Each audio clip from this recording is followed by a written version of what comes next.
Terima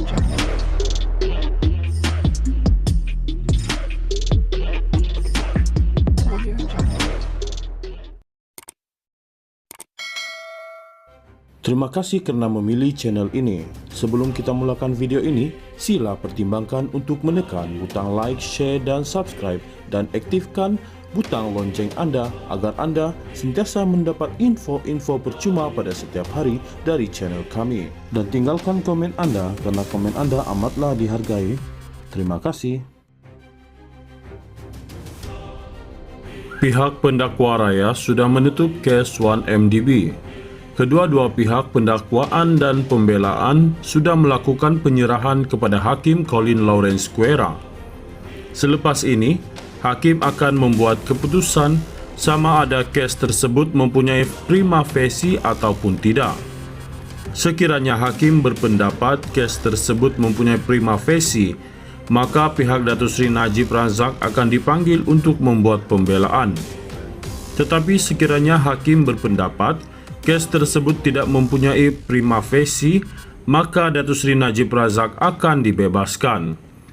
Sama ada dibebas dan dilepaskan di AA atau dibebas tanpa dilepaskan di NAA terpulang kepada kebijaksanaan Hakim. Tetapi apa yang menarik perhatian adalah kredibiliti Zeti Akhtar Aziz sebagai saksi pendakwaan dan juga integriti Zeti Akhtar Aziz ketika menjadi Gubernur Bank Negara Malaysia BNM. Di hari terakhir perbicaraan, Zeti dengan bangga mengatakan ketika beliau menjadi Gubernur BNM, pihak M-Bank pernah dikenakan denda tertinggi atas salah laku bank tersebut. Zeti mendakwa ianya berkaitan M-Bank tidak melaksanakan usaha wajar dalam beberapa transaksi berkaitan 1MDB. Ia termasuklah menyalah laporkan jumlah yang terlibat semasa memalsukan laporan transaksi dalam sistem pemantauan perbankan negara. Semua ada bukti duit 1MDB dalam akaun suami Zeti kecuali BNM.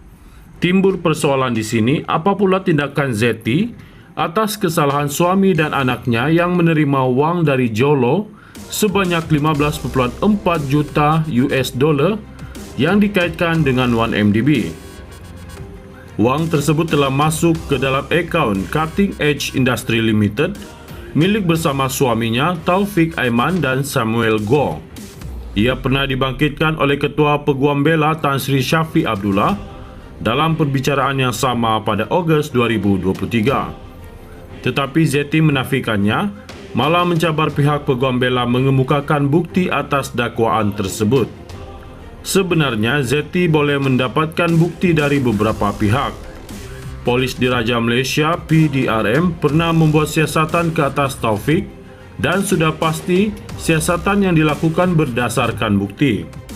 Pihak SPRM yang menerima duit yang dipulangkan oleh Commercial Affairs Department CAD Singapura juga mempunyai bukti yang Zeti mahu.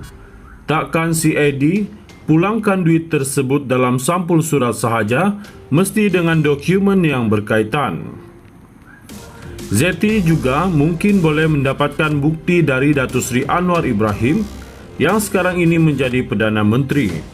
Mustahil Anwar Ibrahim mahu isu ini dibahaskan di Parlimen kalau beliau tidak mempunyai bukti yang kukuh. Bukti sebenarnya ada, cuma ianya cuba dinafikan oleh Zeti. Jadi, bolehkah mahkamah menerima kesaksian Zeti yang dipersoalkan kredibilitinya sebagai saksi dan lebih teruk lagi, integriti beliau ketika menjadi Gubernur Bank Negara Malaysia BNM juga kini dipersoalkan. Pihak pendakwa raya sudah menutup kes 1MDB. Kedua-dua pihak pendakwaan dan pembelaan sudah melakukan penyerahan kepada Hakim Colin Lawrence Guerra. Selepas ini, Hakim akan membuat keputusan sama ada kes tersebut mempunyai prima facie ataupun tidak. Sekiranya Hakim berpendapat kes tersebut mempunyai prima facie, maka pihak Datuk Seri Najib Razak akan dipanggil untuk membuat pembelaan. Tetapi sekiranya Hakim berpendapat kes tersebut tidak mempunyai prima facie, maka Datuk Seri Najib Razak akan dibebaskan. Sama ada dibebas dan dilepaskan di AA atau dibebas tanpa dilepaskan di NAA terpulang kepada kebijaksanaan hakim. Tetapi apa yang menarik perhatian adalah kredibiliti Zeti Akhtar Aziz sebagai saksi pendakwaan dan juga integriti Zeti Akhtar Aziz ketika menjadi Gubernur Bank Negara Malaysia BNM. Di hari terakhir perbicaraan, Zeti dengan bangga mengatakan ketika beliau menjadi Gubernur BNM, pihak M-Bank pernah dikenakan denda tertinggi atas salah laku bank tersebut. Zeti mendakwa ianya berkaitan M-Bank tidak melaksanakan usaha wajar dalam beberapa transaksi berkaitan 1MDB. Ia termasuklah menyalah laporkan jumlah yang terlibat semasa memalsukan laporan transaksi dalam sistem pemantauan perbankan negara. Semua ada bukti duit 1MDB dalam akaun suami Zeti kecuali BNM. Timbul persoalan di sini, apa pula tindakan Zeti atas kesalahan suami dan anaknya yang menerima wang dari Jolo sebanyak 15.4 juta US dollar yang dikaitkan dengan 1MDB. Wang tersebut telah masuk ke dalam akaun Cutting Edge Industry Limited milik bersama suaminya Taufik Aiman dan Samuel Goh. Ia pernah dibangkitkan oleh Ketua Peguam Bela Tan Sri Syafiq Abdullah dalam perbicaraan yang sama pada Ogos 2023. Tetapi Zeti menafikannya, malah mencabar pihak Peguam Bela mengemukakan bukti atas dakwaan tersebut. Sebenarnya Zeti boleh mendapatkan bukti dari beberapa pihak. Polis Diraja Malaysia PDRM pernah membuat siasatan ke atas Taufik dan sudah pasti siasatan yang dilakukan berdasarkan bukti. Pihak SPRM yang menerima duit yang dipulangkan oleh Commercial Affairs Department CAD Singapura juga mempunyai bukti yang Zeti mahu. Takkan CAD pulangkan duit tersebut dalam sampul surat sahaja, mesti dengan dokumen yang berkaitan. Zeti juga mungkin boleh mendapatkan bukti dari Datuk Seri Anwar Ibrahim yang sekarang ini menjadi Perdana Menteri.